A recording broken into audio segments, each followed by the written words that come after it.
अखा लोगोफोर नै गोबां अखा हादों। हेलौ लोगोफोर बरायबाय नोंथांमोन बयखौबो आंनि नैबे मोनसे गोदान भिडिअआव आङो दिनै नोंथांमोननो थाखाय मोनसे गोदान भिडिअ लाबोनो नागिरबाय आरो ने लोगोफोर।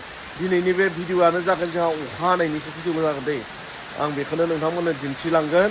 जोंहा बिराद अखा हाबाय दायो नै नायलांदो आरो ने लोगोफोर। दिनै न'आवनो दङ आङो दायो दसे मा होनना बुङो ओरैबायदि साननैसो दाखालि थांनाय सप्तायाव ओरैबायदि सान्दुं दुंखावबाय। सान्दुं दुंखावना मानसिफोरखौ ओरैबायदि असान्ति खालामबाय आरो ने गासै मा होनना बुङो जोंनियाव थांदोंमोन उदालगुरि हिसाबै 39, 40 बेसेबांहालागै डिग्री थांदोंमोन आरो ना। ओमफ्राय ओरैबायदि खेथि आबादफोरा रानखावजोब्बायमोन। माने आंहाबो गय बागान दङ बेबो रानजोब्बायमोन आरो बिदिनो गोबांहानो थारमाने बागानफोरा रानजोब्बायमोन आरो ना। बिदिनो सोरहाबा जुखाम आबाद, बिदिनो मैगं आबाद, नारें खागजि बेफोरो सोब रानजोबलांबायमोन। नाथाय नै अखा फैनाया साननै जाबाय मैयानिफ्राय बिराद रंजाथावना आरो हाबायानो थानांगौ अखाया। अब्ला नङाबा जोङो मा होनना बुङो अखा गैयाब्ला जोङो आबादखौनो मावनो हानाय नङा। बेनिखायनो दायो ओरैबायदि रंजादों खुसि जादों आरो आंनो अखा हानायनि थाखाय। ओरैबायदि अखा हाबाय मोजां बोथोरा वेदाराबो बिराद मोजां दायो।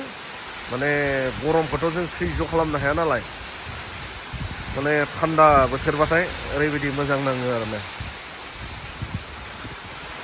न'आवनो थानानै एसे भिडिअ खालामबायलै लोगोफोर।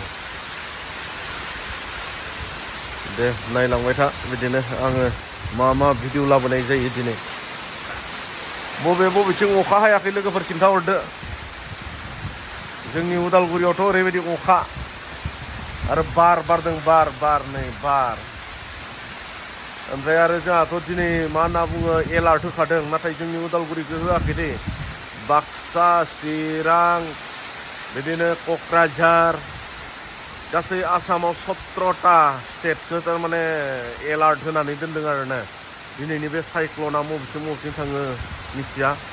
जोंनिथिंबो बारा बारदों एसे खिन्थु बबेथिं थांगोन मिथिया। खिन्थु जोंनि उदालगुरिखौ जोङो निउसाव नुनो मोनाखै आरो ना उदालगुरि डिस्ट्रिक्टखौ।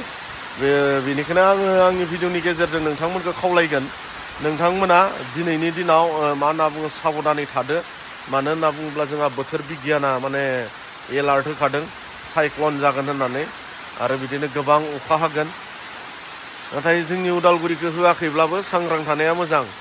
जोंहा जोंनि बिटिआर हालामनि मोनफ्रोमबो डिस्ट्रिक्टनि सोद्रोमाफोरा सांग्राङै थागोन। मा होनना बुङो जेरै क'क्राझार, चिरां, बाक्सा, उदालगुरि आरो सनितपुर बे डिस्ट्रिक्टनि मानसिफ्रा एसे सांग्राङै थागोन बोथोरनिफ्राय। मानो होनना बुङोबा बे जा मिथिंगायारि जाब्रबथाय माब्लाबा जायो बिदिनो आरो सोर मिथिनो रावबो मिथिस्लाबा मा समाव जायो। नाथाय जोंनिखौ एलार्ट होआखैब्लाबो जोंनियाबो एलार्ट जानानै थानाया मोजां आरो ना गावखौनो। बाराथ' बिराद बारदों नै अखाबो हादों बिराद अखा हादों लोगोफोर। दे लोगोफोर नायलांबाय था बिदिनो आङो दिन्थिलांबाय थागोन।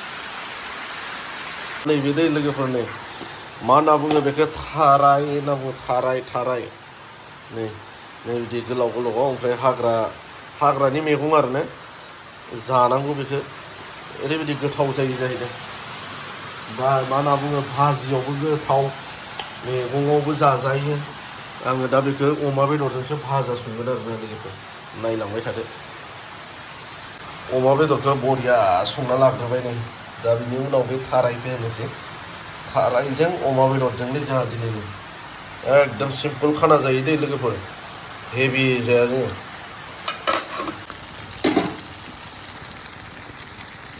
थाराय मैगंखौ होबाय लोगोफोर नै थाराय मैगं थारायजों अमा बेदरजोंलै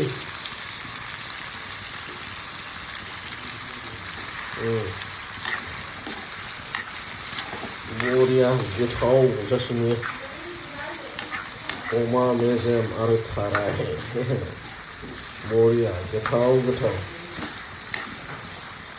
बेनिफ्राय नै बिथिं जाहैबाय आरो मछली बे जाहैबाय मा होनना बुङो दैमानि नामोन दै मैया बायनानै लाना फैनायमोन मैया जानाय जायासै। जानोसै आरो ने बे नाया जाहैबाय ननाय दैनिमोन दे ननाय दैनि ना बरिया गोथाव गोथाव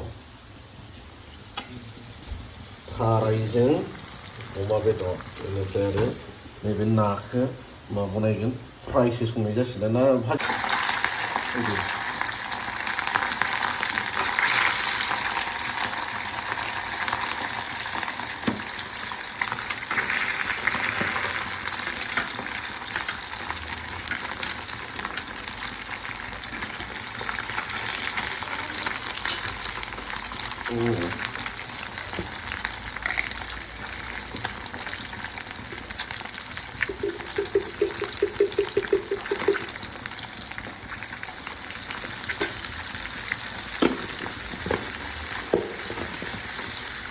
हालदै होना लाबाय आरो दायो जोङो मा होनना बुङो संख्रि होना लानोसै आरो संख्रि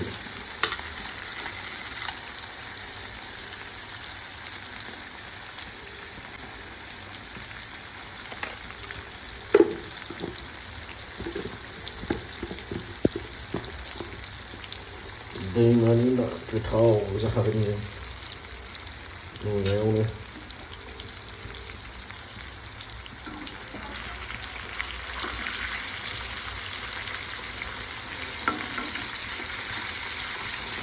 लुबैना दे लोगोफोर नोंथांमोना आं नोंथांमोननो दिन्थिदोंल'सो नोंथांमोना जानो लुबैनाङा आरोना